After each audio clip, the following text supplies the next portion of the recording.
Okay, great. Okay. So good Shall evening. Oh, thank you, Marco. Nice to see you too. Welcome, everyone. So lovely to see a lot of people today, and I'm sure there are a few more people connecting with us a little bit later. So, so our Tuesday night Dhamma discussion. So, like I always say, this is not a Dhamma talk; it's a discussion. So, I will start the topic, and please, I'm happy for you to give feedback, input. Uh, join in the discussion because we have to record, and there can be echoes if two people are talking at the same time. So if you have something you like to say, please put your hand up and I will turn off my mic and then you can speak. Okay? So today I thought let's talk about Samma Sankappa. So the English, one of the translation is like the thought process.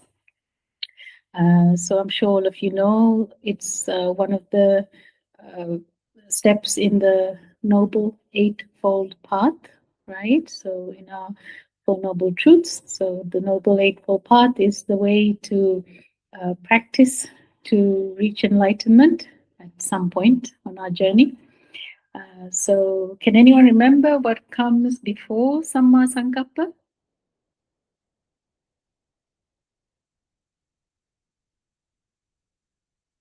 Or the first one? The starting of the Noble Eightfold Path?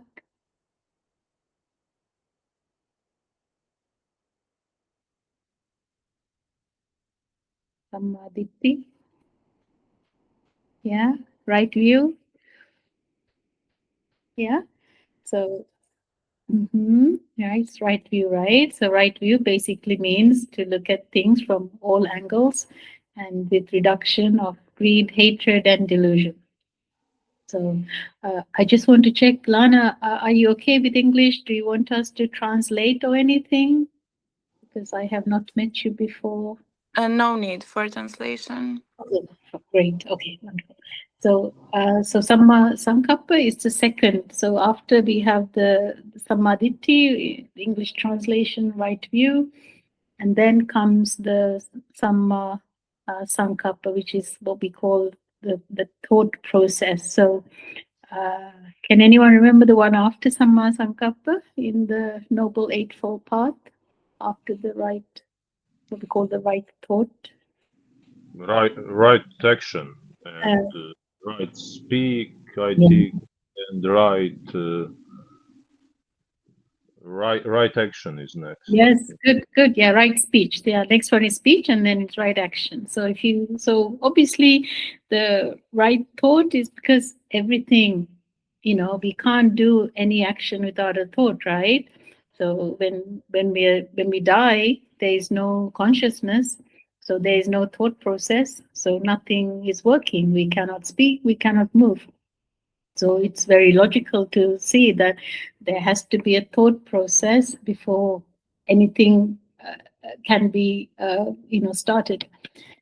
So if you go back to the start of our life, so from the time we are conceived in our mother's womb, so we obviously go on what we, the ears are one of the first organs to start to grow in our, you know, as we grow as a little baby.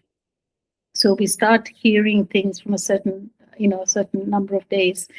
So uh, listening, the sense of hearing basically is one of the factors that help us to then make decisions to speak or move. Okay, so as we know, there are four basic factors that are responsible all throughout our life to take us through our life and create what we call future karma, which is basically future, results from our intentions. So, which is, I don't know if anyone can remember those four. starting with the karma. I think we covered it in one of our Dhamma discussions before. Can you remember it, Alex? If I give the second one, ahara, food.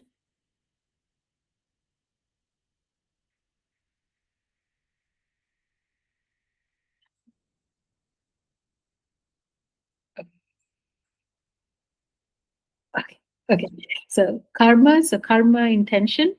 Second one is irtu. Irtu means environment, the environment that we live from the start of our journey through, from the mother's womb out to the outside world. Third one is ahara, which is food. Food, not just food that we eat, but food through our senses, our eye, ear, nose, tongue, body. And of course, our thinking pattern. And the last one is chitta, the mind, the thinking process. Okay, so Samma Sankappa, the Buddha taught, is having the, in a very simple way, if you try to kind of understand it, is to reduce greed, hatred, and delusion through your thought process. So if we start with the beginning, the Sammaditthi, the right view. So as we look at things from different angles, of course, it helps us to, we get a lot more information, isn't it? So because we're looking at it from many different angles. So the more information we have, the more likely we are going to make a more correct decision based on the information. And then as we practice reducing greed, hatred, delusion through our actions, naturally it kind of feeds back onto what we call our thought process. Okay, so say the initial thought of, say, based on greed, and then, like, say, as a child, children, they want things, and they do, especially like a toy or something, or when they're hungry, they want their food, and they start to cry. And then, obviously, if they don't get it within a time frame, they will cry. But then, as we grow up, if our environment is conditioning us to be more patient, then it will help us to kind of see, okay, our actions are profitable or they're not profitable. So that helps us to improve our thought process, right? To reduce greed, hatred, and delusion. Does that make any sense? Do you understand, or would you like me to explain in a different way? Would anyone like to speak?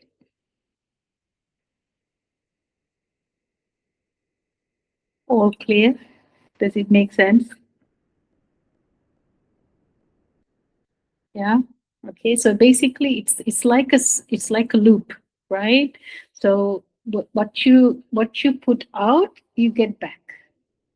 Yeah, so it's not a linear, it's not a line. So we don't go from Sammaditthi, Sammasankappa, right view, to right thought, to right speech, to right action. No, it's basically each one kind of, right, the right view helps the right thinking. The right thinking helps the right view. Yeah, the right thinking helps the right speech. The right speech helps the right view. So it's always kind of going back and forth, helping us to condition our system so we are more profitable. Okay, so one of the ways of reducing our greed, hatred, and delusion is to reduce our speech, like we practice noble silence, so only to speak as and when necessary, yeah, and also actions, to be mindful of our actions, how we walk, how we sit, how we stand, how we walk, how we lie down, and all the actions that we do, regard to our life, to take a little step back and see, is my action profitable for me and to others? And as we learn to observe our movements, our speech, naturally we start to see the consequences of our speech, our actions, and that helps us to, to improve what we call samma sankappa, to keep growing in our thought, the profitable thought process. Yeah. And as you know, karma basically means is intention. So you can, we can be really smiley, we can be helping somebody, but if our thought is full of greed, hatred, or delusion, the result of our action is not as profitable as it should be. Say if you have to put a percentage, say you're giving a gift to somebody and you don't really want to give it, but you have to, you feel you need to give something. So you don't really do it with a pure, like a more a clean thought, right? So your thought is full of greed, hatred, and delusion, but your actions is like a pretend. Okay, here you are, a gift for you. So there is some positiveness in what you do, but because your intention is not pure, the result of your action will only give you, say, maybe a 5% return on that profitability. Okay, but if your intention is reduced with greed, hatred, and delusion, you will receive a lot more. Okay, so it's a bit like the better the intention, it's a bit like a bank account which gives a lot of interest on your savings. Yeah, whereas if your intention is not good, it's like having a bank account with very little interest or no interest at all. Yeah. Any questions so far? Anyone like to add something?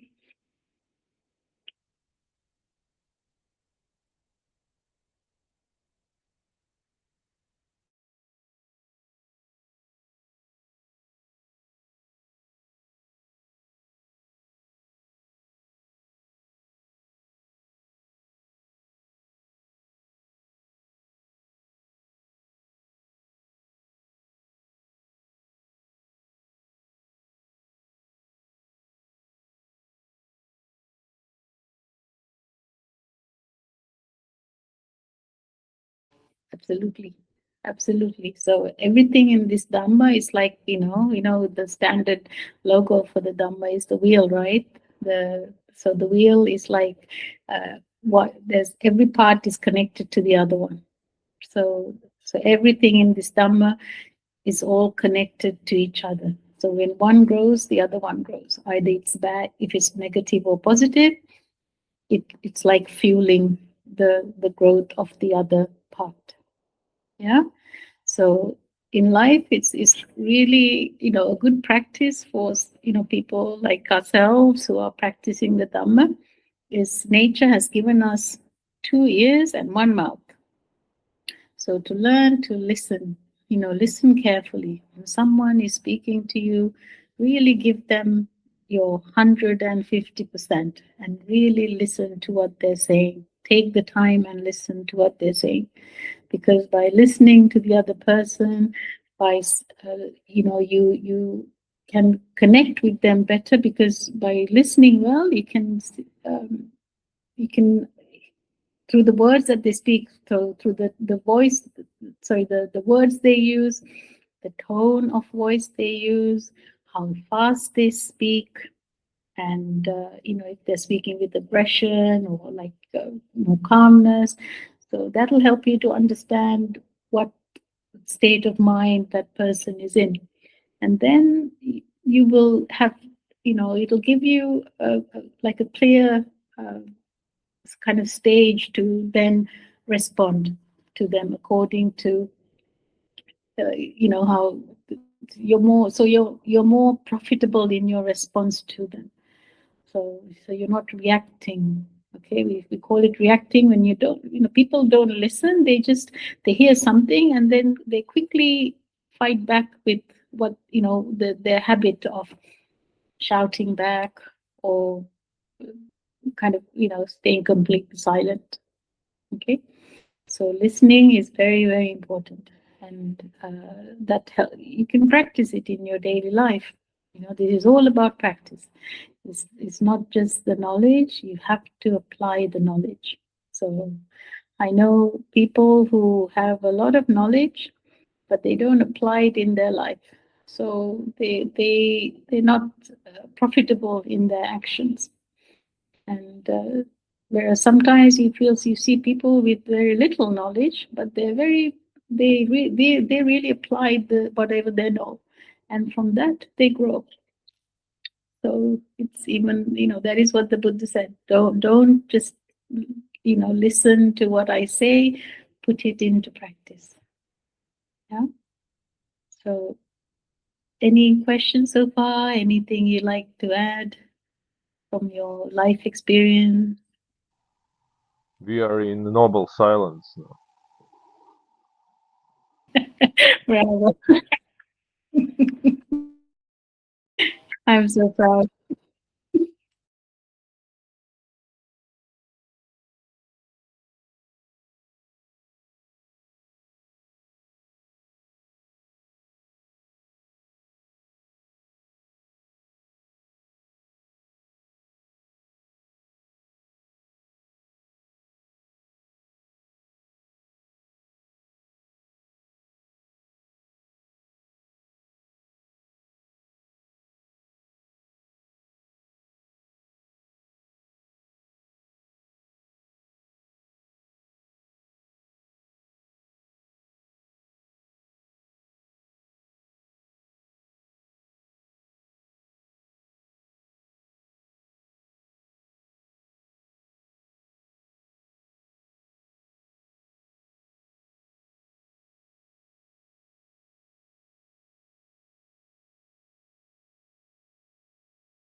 Excellent. Very good. Yeah, absolutely. See, you experience in your own life. So listening, yes, again, and like the Carl Rogers was saying, empathetic. Yes, I always say, put yourself in the other person's shoes.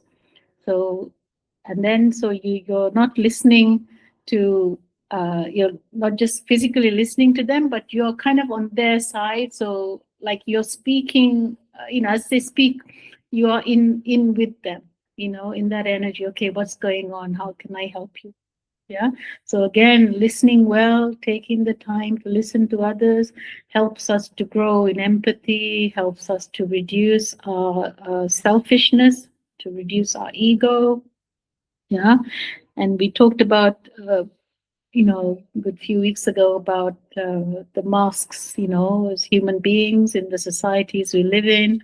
We have to wear many, many masks. And so to try to to lose that mask with time and to be your authentic self and not to be scared of being your authentic self, right? But to be your authentic self, you have to have skills. So you have to have the skills of obviously mastering how to listen well and be skillful in uh, applying your knowledge. Of obviously, as Dhamma practitioners, we get a lot of knowledge to the teachings. So then you can apply the knowledge and be very skillful in your responses to whatever you hear, and obviously whatever you see, right? And through your senses, smell, taste, touch, think.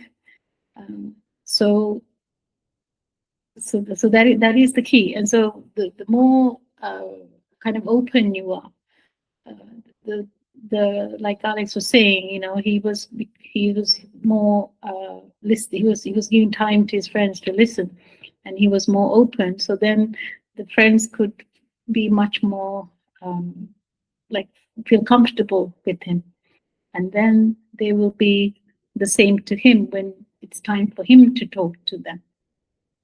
Okay, so that is that is the uniqueness of the Dhamma path. It's like you have these teachings which are really very practical teachings, and if you apply it to your life little by little, it really helps us to be more calmer, be more accepting, and obviously be smarter in a way, to live our lives, to be more profitable in pretty much everything that we do. So, and so the right thinking, the thought process, very, very important, because that is the leader of everything else that happens afterwards. And as you know, the Buddha mentioned, the mind is the forerunner, right? So without the mind, nothing works. Without the thinking process, nothing works. So if you think, the more profitable, the more what we call cleaner your thinking process becomes, the less greed, less hatred, less delusion, then everything that we do, like I said before, comes back to help us keep reducing the greed, hatred, and delusion. And as you know, the ultimate, to reach enlightenment, we do lose all that, isn't it? There is no greed, hatred, or delusion. So, and the whole purpose of this practice is to go on this profitable journey. It doesn't matter when enlightenment will come, but to go on the right path. Yeah. So, any questions? Anything anyone like to add? Any stories, experiences in life? Something maybe life has taught you that you'd like to share? It's like Alex's story. No? Any questions? Something you don't understand? Is everything so clear? Yes. Okay. So, okay, let's take one of the very common situations that we come across nowadays in the world is the fact that a lot of people use, technology, right? A lot of people are constantly on their phones, using computers for their work. And so if you really, if you look at the simple, very simply, I mean, these are technology. These are like instruments that use a lot of power. They have things that can kind of, like, say, for instance, we are working on a computer or watching, using a tablet or your cell phone. And no problem, Imani. Thank you for coming. So you're going to spend time, obviously looking, right, with your eyes. And as you know, the more screen time we have for at any given, like say if you say something like 1 minute, 2 minutes, but the number of times that we blink is a lot less than if we don't use a screen. So if we don't blink, that means one is obviously our eyes go very dry, and also the way our brain processes things becomes a lot more like, if you look at it at the frequency, the frequency is very sharp. So that means you're kind of disturbing your if you look at it on a cellular level, like the basic cell, the cells are becoming very disturbed. So that is why they say to try to reduce the screen time, at least, like an hour before you go to sleep, or even during the day. If you use a lot of screen for your work, try to have breaks every few minutes so that your system can kind of reboot itself. and just kind of settle down a little bit. Because a lot of people, in my experience, a lot of people who use like computers or always on the phone, they obviously, they become very tired. And obviously, when we are very tired, if we don't take enough rest, if we don't have a right diet, we don't take the proper exercise to move our body, then tiredness then leads to a lot of anger. So, yeah. And when people get angry, then they kind of lose their uh, ability to respond to things. Yeah, they become much more reactive, right? Because our base. Yeah, go ahead. I remember when we are meditate on candle on flame. You talk about how that flame make influence on our brain, and we can have some problem if we looking too much in candle, in flame of candle. Absolutely, absolutely. Yeah. Is that same maybe when we looking in phone or something like that? Is that same effect or? Very good question. Yeah. So the candle. So when you're watching the candle, obviously the candle, the technology behind the candle is different, right? So much more kind of a natural thing because it's a candle burning from a wick and the wax. Whereas a computer, obviously, there's a lot more kind of like energy fields from a computer screen or a telephone screen.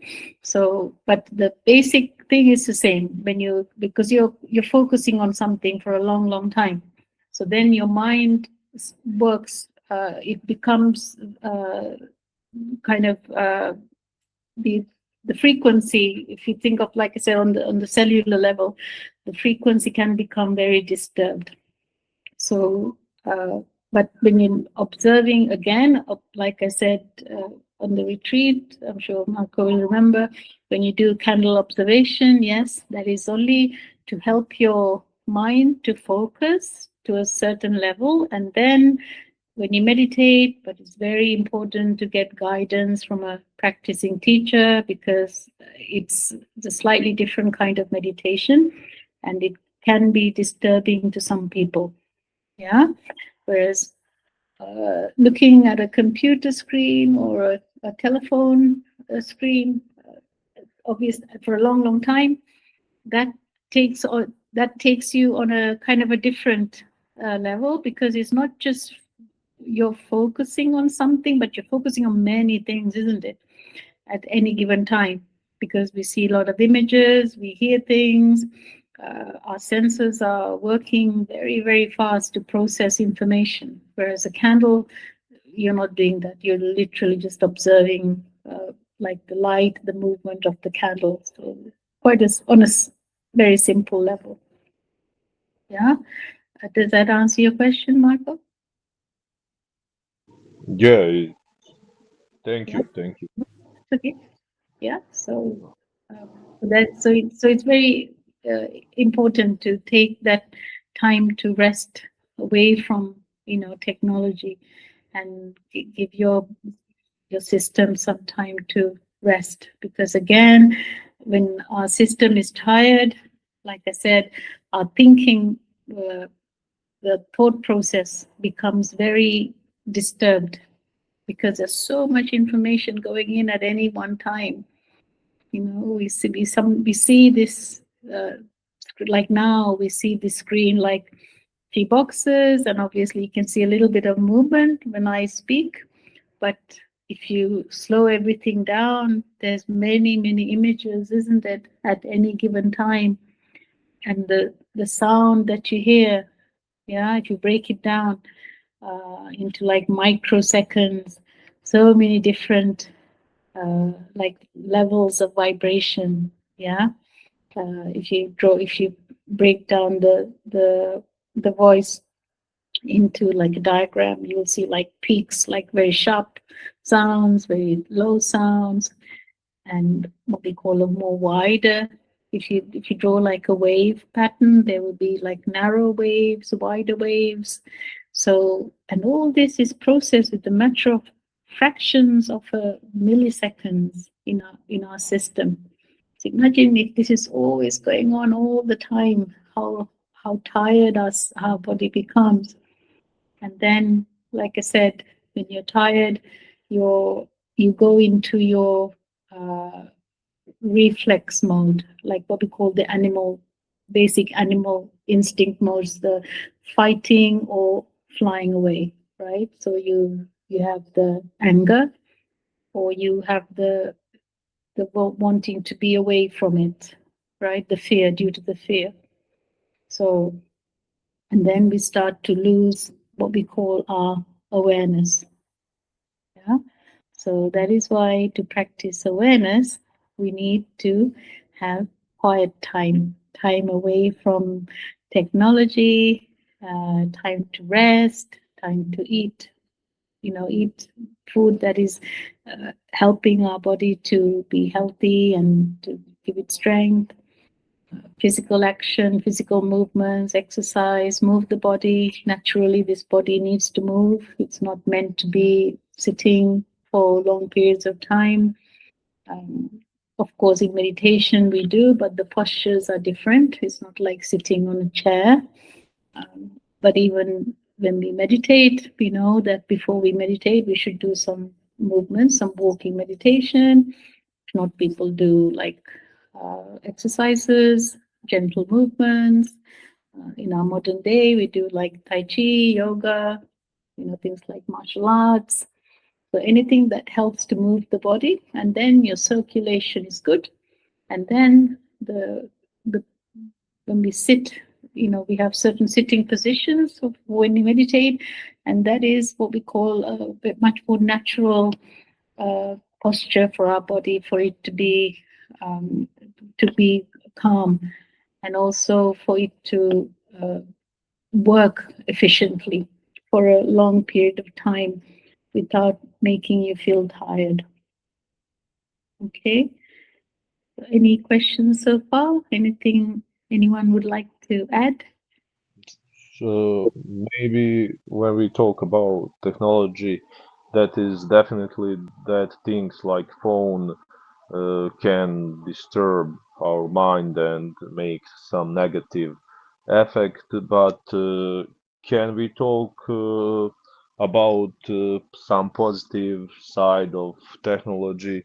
Because we talked about how ChatGPT can give a very good presentation of meditation of body parts. You tell me that to use ChatGPT, and he gave me a really really good guide through that meditation, and maybe you can tell us some of that good aspects of technology.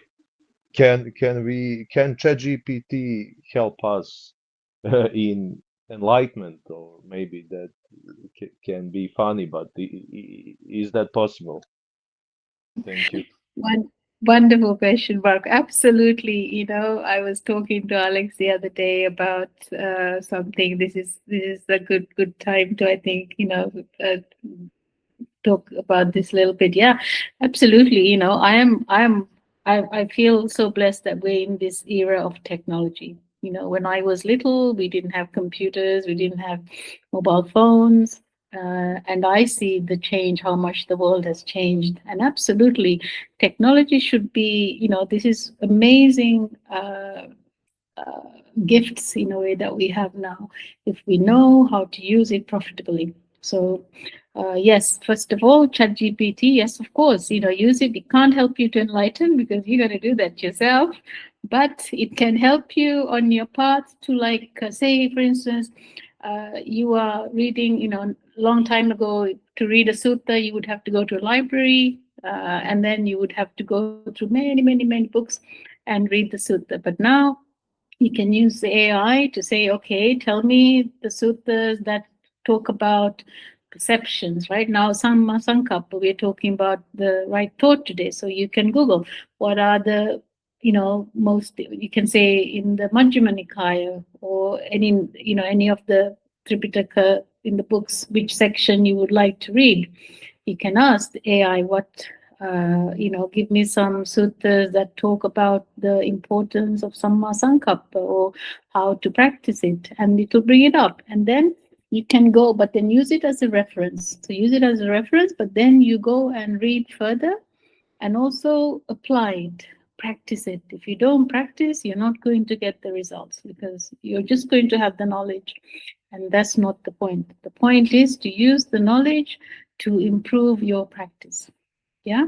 So AI is very good to give you the guidelines and to help you to get the information. And then you have to really practice, have your awareness, improve your, the thought process, and then you can analyze that information, right? So you can see it from all different angles because the information is only giving you, it's like a two-dimensional image, whereas you're going to see it in the 5D or something, right? You're going to see it in many angles when you apply that knowledge.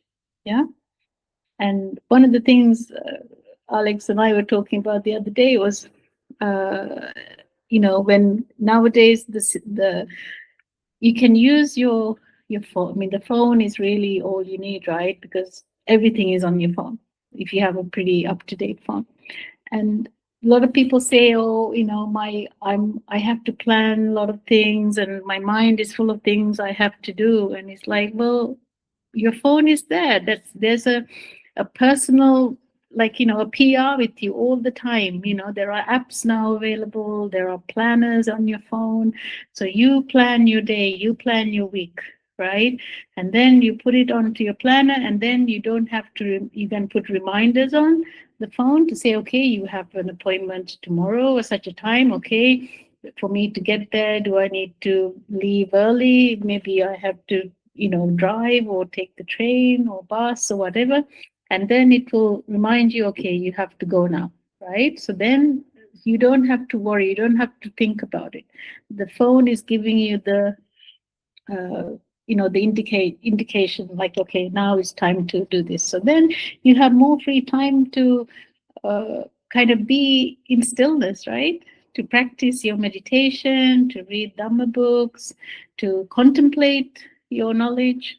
Yeah, because you don't have to worry about, oh, I have to do this, I have to do that, because you've already got it down on your device. You've got it all planned. Yeah. And nowadays there are so many things, like I said, so many apps that can help us to plan our day, and even with with nutrition, with food, with exercise, you can plan a day. Okay, this week I'm going to do.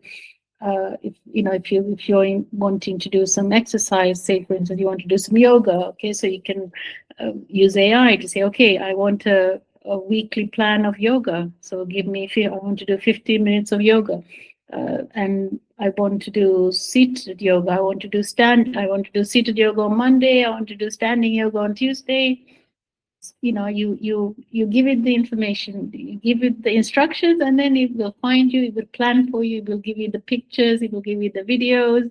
So, and then you can plan your meals. If you have a busy time with work, you can say, okay, I need to have a lunch, and I don't want to buy it, I will make it and take it with me when I go to work. So it will give you recipes or whatever.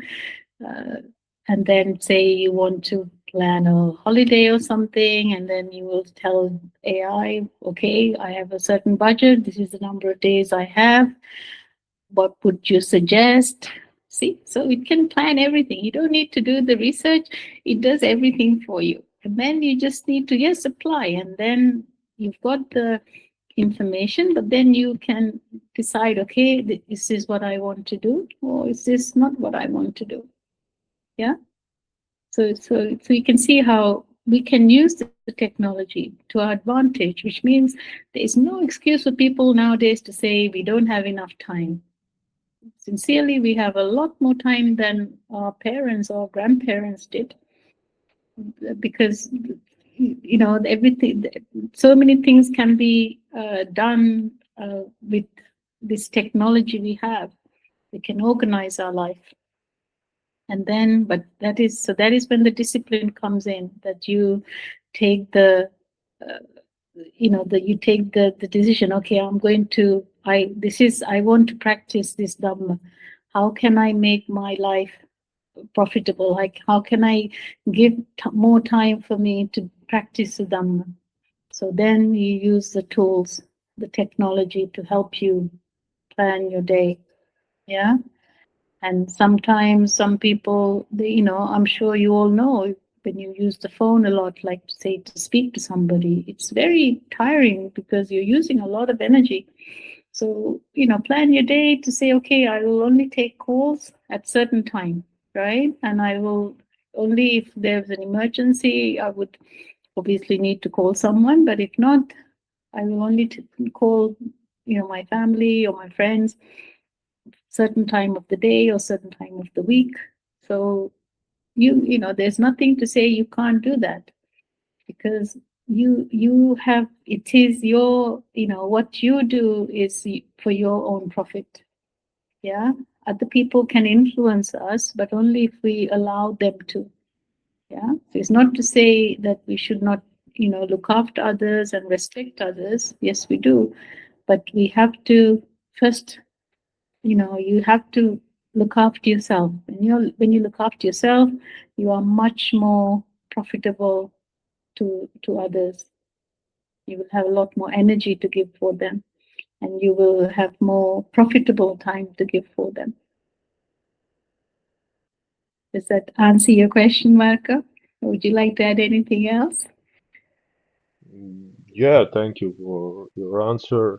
Yeah, I think that is all just a tool, just something what can help us, but always all stay in our mind, and always in the end our mind is most important, but all these things we can use like some tools. Absolutely. Our mind, at the end of the day, it's down to us. No technology can help our mind. So it is really, we are the controller, the main controller. So what we do onto our computers, what information, what instructions we give it, is what they will plan. Yeah. So we are the maestro, right? So this is why, again, going to our topic today, Samma Sankappa, reducing your greed, hatred, and delusion of your thought process. So if you try to be more disciplined with your daily activities, you try to make it more profitable, right? Do things that will help to reduce your greed, hatred, and delusion. And every day that will keep growing. Yeah. And then every day you're doing a little bit to reduce the greed, hatred, and delusion in your thought process. Yeah.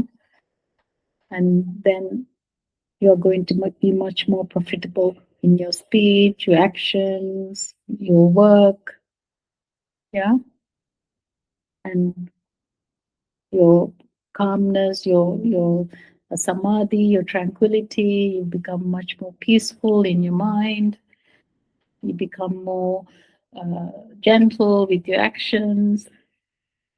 Yeah. Can you see how it grows? Yeah. So the wheel is going to turn more profitably, more smoother, on a more smoother road than going on a road that's got lots and lots of stones. Then it's very likely to break, isn't it? Yeah. So So if you think of the wheel as your body with your perception, your 5 external doors, eye, ear, nose, tongue, body, and then your thinking patterns. So as the wheel would go on a road that's got lots and lots of stones, it's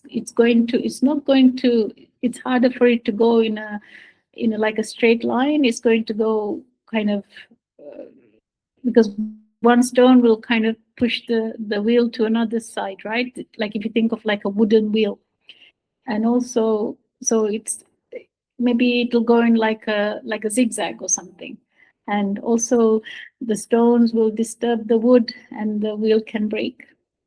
Yeah. So the more you practice reducing your greed, hatred, and delusion in your thought process, naturally your outside world will start to become much more profitable for you. Yeah, so it's a bit like the road becomes smoother. So then your journey becomes easier, more calmer.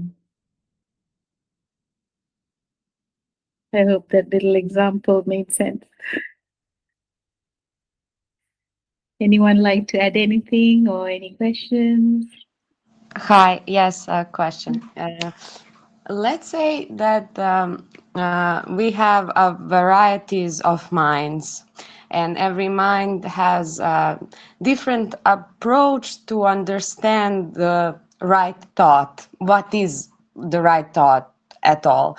So, how we get rid of the idea of what is the right thought, so we can actually have right thought, and where is the connection between my right thought with everyone else right thought?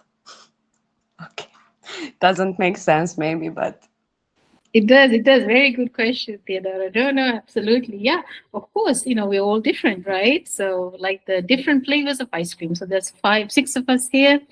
We all think differently because of our, obviously from going back to our beginning of our talk, from our karma, our environments we live in, the perceptions we get from our senses, again, due to the environments we live in, and also our thought pattern. So basically, the simple thing of a right thought is reducing greed, hatred, delusion. Okay, so as you live your day, the more calmer you become in your actions, your physical actions, your verbal actions, you start to, you will naturally start to see your thinking pattern. You will start to see how, when a thought comes into your mind, when you're doing something, is this, the thought process, does this have more greed? Am I wanting, this for my own kind of pleasure, right? Or is it hatred? Am I really not liking to do this? Or is it delusion? You don't have the skills to really understand what you're doing. Yeah. So that is the essence for all of us, right? So greed, hatred, delusion. And what we need to do is through our practice, through our physical actions, through our verbal actions, right?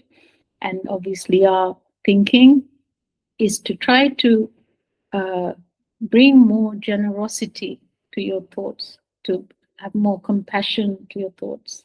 And as those two grow, you naturally start to grow in wisdom, right? That means you'll become much more skillful at your thinking. So before you do something, you become a lot more skillful at how you would do something, how you would approach it. Yeah. And then that helps you to that helps you to grow in what we call samma sankappa, the more the right thought process. Does that make sense? yeah, it does. But I'm just constantly confused about, even if we use the same tools for same goal, do we understand the same? Kako se kaže, da li, aj neko nek mi pomogne s prevodom, da li isti procesi u našim umovima, isti cilj, da li mi uopšte imamo svi isto, da li naše razumevanje svega toga uopšte isto? Mislim, ne znam da me razumete, može malo pomoći sa translation. Okay. You need translate on Serbia first, and after that on English. Okay.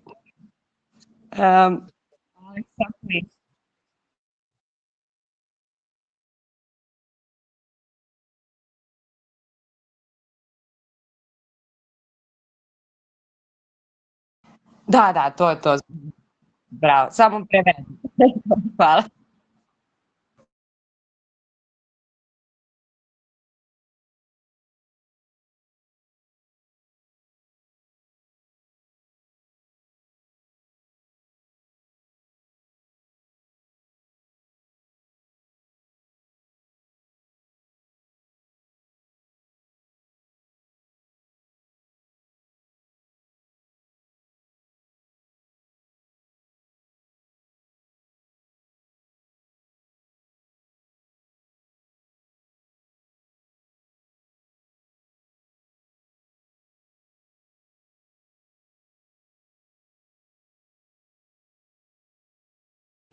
Very Hvala, good question.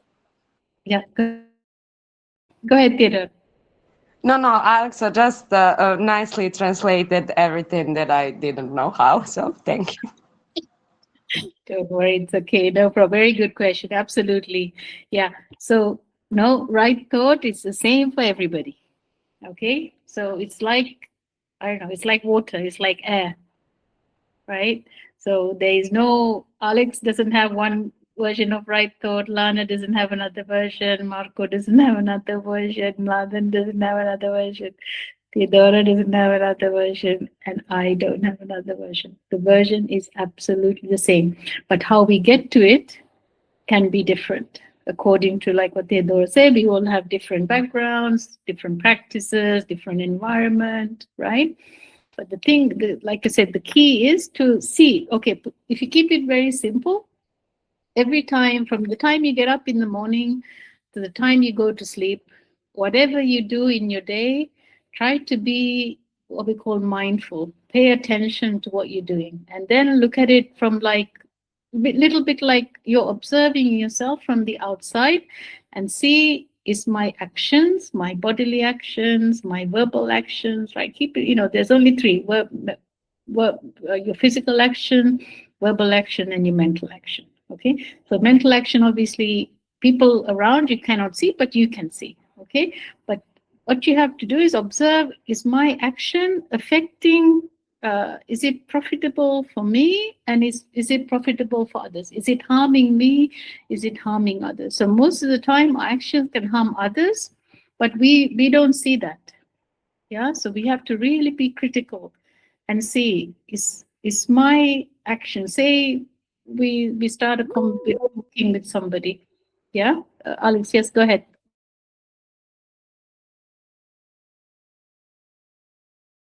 So say like you're having a conversation with somebody, okay? So then, like sometimes these conversations can go on for a long, long time, and you really, you don't have time, say you're busy or something like that, but the other person wants to talk. Yeah. So then you can say, okay, so in that moment, the other person wants to talk, but you don't have the time because maybe you have to go to work, or you have something that is important to do. And then you have to be skillful to obviously tell to the other person, look, I'm really sorry. I only have a little bit of time. I have to go, and, whatever reason you have, but you can be compassionate to them to say, okay, I understand, or we say that person is in difficulty, but we will make time to speak to each other again, right? So then by that, you're cultivating empathy. You're seeing, you're trying to look at their difficulty from their side, not to say, look, I have things to do, I don't have time for this. And you're obviously cultivating compassion because you're explaining to them, look, I'm really sorry, I don't have much time to talk to you now, but let's make time to talk to each other. Can you see? Just one little example. Yeah. So it's basically looking, put yourself in the other person's shoes when you're, because we deal with many people every day, right? And then see, whatever am I doing, is it harmful to the other person in any way? It takes time to practice this, but it's slowly, everything is a process. Yeah. And then you see, whatever am I doing, is it profitable for me? Am I learning something good by doing this, or is this a waste of time? Yeah. One of the most common things nowadays is a lot of people, we have phones and we can talk for hours on the phone. And then I'm thinking, well, if I spend like hours talking to somebody, is it, of course, if it's something to do with your work and is necessary, or somebody is in difficulty and you have to help them in some way, but still there is you would know, okay, talk to, rather than just talking words that are not really helping anyone, you can make your conversation profitable, so it's helping the other person, right? Be diplomatic. And there's many ways to do things, right? So if you see the problem, you know the answers. Okay, how can I approach this problem? How can I talk to this person? What should I talk about that is going to help them? Yeah. So it is a process. It's a process of learning how to use, in a way, the way I see it, how to use your time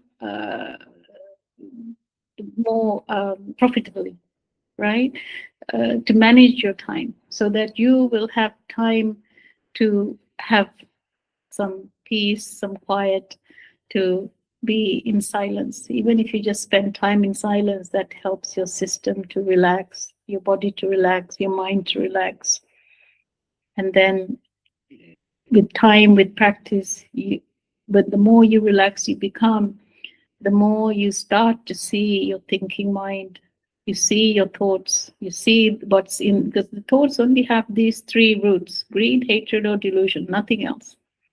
So you start to see, are my thoughts greed, based on greed, more on greed, more on hatred, more on delusion? And then try to find ways to reduce it. Try to practice. That's why we say practice generosity, helping others, yeah, physically, or even if it's a nice word, or thinking about, may all beings be well. Any given time, any moment of your day, as you get up in the morning, start, may all living beings be well. And that helps you to really start your day on a very, very peaceful, step. And so those, profitable actions help us to reduce the greed, hatred, and delusion. But at the end of the day, enlightenment is the same for everybody. Yeah. Buddhahood is different. Buddhahood is kind of more, what we call more of a higher enlightenment. But the basic enlightenment stage is the same for everyone. Yeah. So Samma Sankappa is the same for everyone. So Theodora, is that helping you? Yes. I know it's quite a complex subject. And Alex, please go ahead.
Absolutely, good point.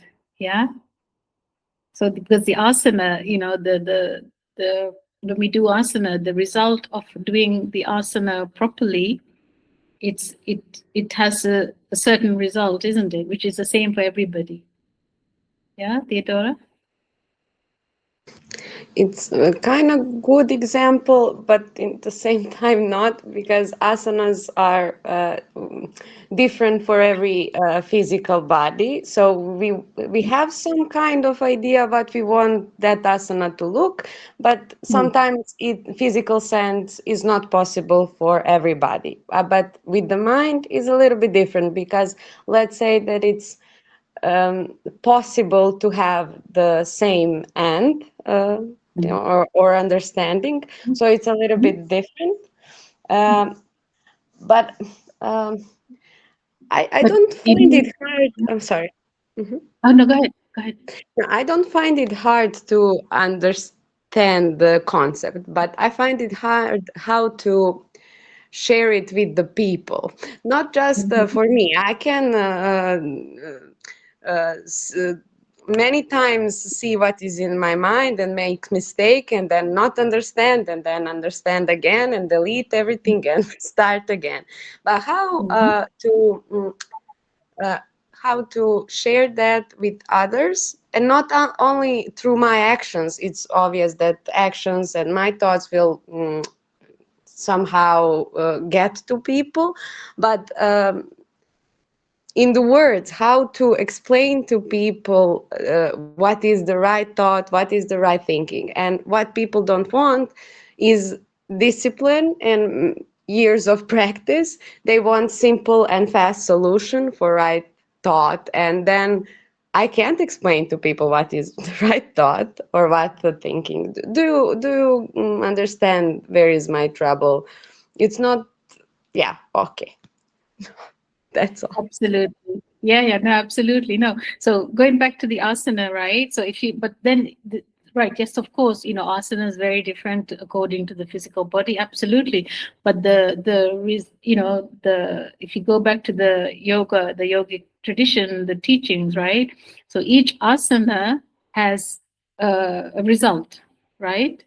So the way an asana was obviously developed is like, okay, I do this asana, and these are the results that come from it. Some asanas increase your heart rate, some increase your heat, some the reduces the heat of the body.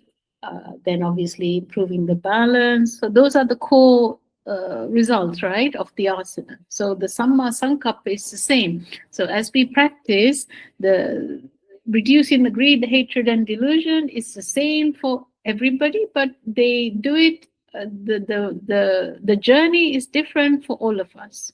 Okay, so as you say, try to explain it. No, we can't. We cannot. The Dhamma. Like, of course, now we are having a discussion. We do Dhamma talks, but language is so limited. We cannot explain everything. We can only kind of guide people. Yeah, so you have to guide people through your teaching. It's like, okay, when this is, yes, like you said, a lot of people nowadays, they want answers yesterday. Yeah, they don't want to work for something, or they want to take a magic pill and say, okay, everything is okay now, but it doesn't work. But then that mindset, they cannot progress with that mindset. They have to come out of it. They have to accept that everything takes time. Everything is a process. Yes, some people can achieve results quickly, some people can't, but that's all depending on how much effort we put into the work that we're going to do. And when we talk about enlightenment, it depends on your karma as well. It depends on how much effort you're going to put into the practice that you're doing. Yeah. So like anything in life, if you look at very successful people in the world, yeah, they are very skillful in what they do because they're always learning. They're always applying their knowledge. They're always improving themselves through their own physical health as well as their mental abilities, and they have good focus, and so they're very skillful. So that is the same thing applying to this practice of the Dhamma, to be skillful, like, keeping yourself healthy, keeping yourself active, and having time to practice the teachings, read the teaching, listen to Dhamma talks, apply it to your practice. Yeah. And just, be the best version of you. And that is all you can do. And whenever people will come to you and they may ask for help, do your best to help them, to explain them to, within your capability. That's okay. That's all you can do.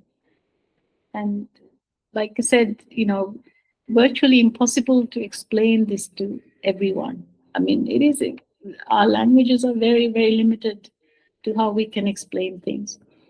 So that is why you have to tell people, do this, If you practice good disciplines from the time you get up in the morning, I always tell people, you get up in the morning, you make your bed, you keep your room tidy, right? Whatever you use, say you have your breakfast, you wash the dishes, you keep your kitchen tidy. Do little things, that help. It's slowly building up discipline. That whatever you use, you will not leave it for someone else to look after, right? You have used something and you have cleaned it, and then if somebody else has to, say if other people are living in your house with you, they are not disturbed by it, right? And so that is in a very simple way, you're being profitable for yourself and you're being profitable for others. Does that make sense, Theodora? Yes, thank you. Yeah, okay. So very good questions though. Wonderful. Any other questions? Any feedback? Anything you like to share? Life stories? No, everyone good? Okay. So then shall we finish our Dhamma talk for today, Dhamma discussion for today? Yes? I see any hands clapping? Okay, so then Maybe I can say that always most important things is in some very simple things is always most important things. And I read now one story about monks and nuns in a period when Buddha was alive, and they go to the forest to meditate, uh, and they practice meditation, but could not make much progress. And they want to go to Buddha to ask for some advice or something like that. And in that way, they that start a rain, and they see a bubble in the lake or in some water, and they look at that bubble and see how all is impermanent, and it is really simple to understand, but in that moment they find the answer. But I see when I read the text and listen this Dharma talk, always the point is in some really simple things, and that is interesting. Without some big philosophy, final always that things be really simple. Absolutely, absolutely. So simple. That's right. We make things more complicated, but sometimes if you really rest and relax and you kind of really slow down, the simplest of things will give you immense, clarity. Things will make sense. That is so true. So beautiful, wonderful. Thank you, Marco. So just do a little blessing for all of you before we finish. Bhavatu sabba mangalang rakhantu sabba devata sabba buddhanubhavena sada satti bhavantu te. Bhavatu sabba mangalang rakhantu sabba devata sabba dhammanubhavena sada satti bhavantu te. Bhavatu sabba mangalang rakhantu sabba devata sabba sanghanubhavena sada satti bhavantu te. May you all be blessed, and all who are listening to this Dhamma discussion, as well as all living beings. May you all be blessed with health in your life, peace in your hearts, success in everything that you do with good intention, and may you have the courage and the effort to practice this noble Dhamma path to reach enlightenment in this very lifetime. Sadhu, sadhu, sadhu. And wonderful to see all of you, and thank you for joining, and thank you, Alex, for recording this for a lot of people to share. And if you're free, please join. Tomorrow we have Dhamma Talk at 7:30. It's on a Zoom platform, but I will share the information. And we have Dhamma discussions every Tuesday, 7:30, and Dhamma Talks every Wednesday, 7:30 during this bus season until November. So I wish you all health and pura Blagoslova, laku noć. Vidimo se uskoro. Laku noć. Noć. See you soon. See you soon. Bye bye. Ciao, ciao.